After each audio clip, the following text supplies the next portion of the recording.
Morning, কেমন আছে সবাই? Welcome to my new blog. আজকে হলো 13 মার্চ। আমরা রেডি হয়ে গেছি। আমরা যাচ্ছি একটা বড় ট্রিপের জন্য, সেটা হচ্ছে 14 দিনের জন্য। তো এখনই আমরা বেরোবো। এখন বাজে কটা, 1 সেকেন্ড বলছি, এখন বাজে 4:19। আমরা 4:30টায় বেরোবো। তো চলো, এখানে আমাদের ব্যাগপত্র রেডি আছে। এবার বড়দের প্রণাম করে আর সবাইকে টাটা বলে বেরিয়ে পড়ি।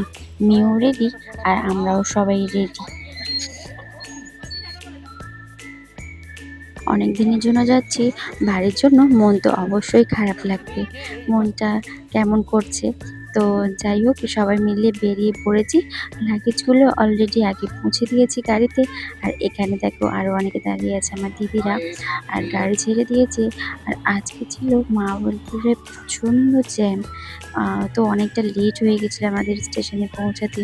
আমরা তো খুব টেনশন করছিলাম যে জানি না কতক্ষণে পৌঁছাতে পারবো, আদৌ টাইমের মধ্যে পৌঁছাতে পারবো কি না। তো তাও আমরা ঠিকঠাকভাবে টাইমের মধ্যে পৌঁছে গিয়েছি। আর প্রতিবারের মতো এবারও সেই ভিক্টোরিয়াটা তোমাদের দেখালাম। আর ভিক্টোরিয়ার পাশ থেকেই আমরা চলে গেলাম। আর এই দেখো, ধর্মতলায় এসে আমরা কি দেখতে পেয়েছি, একটা ঘোড়ার গাড়ি, কি সুন্দর। কিন্তু আমাদের আজকে ট্রেন ছিল হাওড়া স্টেশন থেকে সন্ধ্যে 7:20 13,005 হাওড়া অমৃতসর মেল। আর আমরা কোথায় যাচ্ছি সেটাও তোমাদের আস্তে আস্তে খুব তাড়াতাড়ি জানাবো। আমরা অনেকগুলো স্পট একসাথে কভার করব, আর সেটা একটাই। তো এই যে হাওড়া ঢুকে গেছি। আমরা নেমে পড়েছি। আমরা এখন হেঁটে হেঁটে পর্যন্ত যাচ্ছি।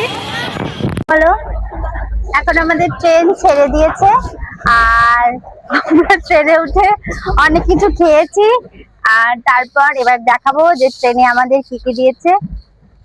ম্যান্ডেটরি সবাইকে দিয়েছে একটা করে বালিশ আর একটা ব্ল্যাঙ্কেট, সব সিটেই আছে। আর এখানে কিছু প্যাকেট আছে, সেই প্যাকেটগুলো আমি খুলছি, খুলে দেখাবো কি আছে ভেতরে। দেখি প্যাকেটে কি আছে। আচ্ছা, এটাতে আছে একটা চাদর। আর আচ্ছা,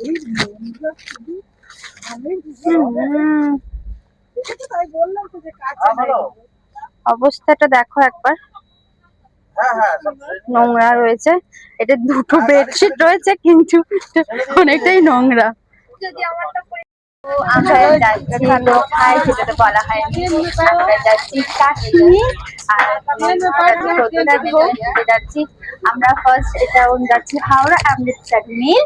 আমরা ফার্স্ট অমৃতসর পুরোটা তোমাদের সাথে শেয়ার করবো, দেখাবো যে কি কি করছি, কোথায় কোথায় যাচ্ছি। আমাদের সিট পড়েছে 3rd এসিতে। তো আমাদের B3 তে আমাদের সিট পড়েছে, B2 তে আমার একটা ফ্রেন্ড আছে, তাদের কাছে আমি যাচ্ছি। আরে সোনালি দিদি কাছে যাবো, সোনালি দিদি কাছে যাবো। এই নাও, এই নাও। তো চলো এবার ডিনারটা সেরে ফেলা যাক। ডিনারে ছিল আমাদের ভাত, আলু চোখা, মাছ ভাজা আর ঝিঙে আলু পোস্ত। তো আমরা তো বাঙালি, আর আমাদের তো ভাত চাই। তো মেয়ে খাওয়া হয়ে গেছে।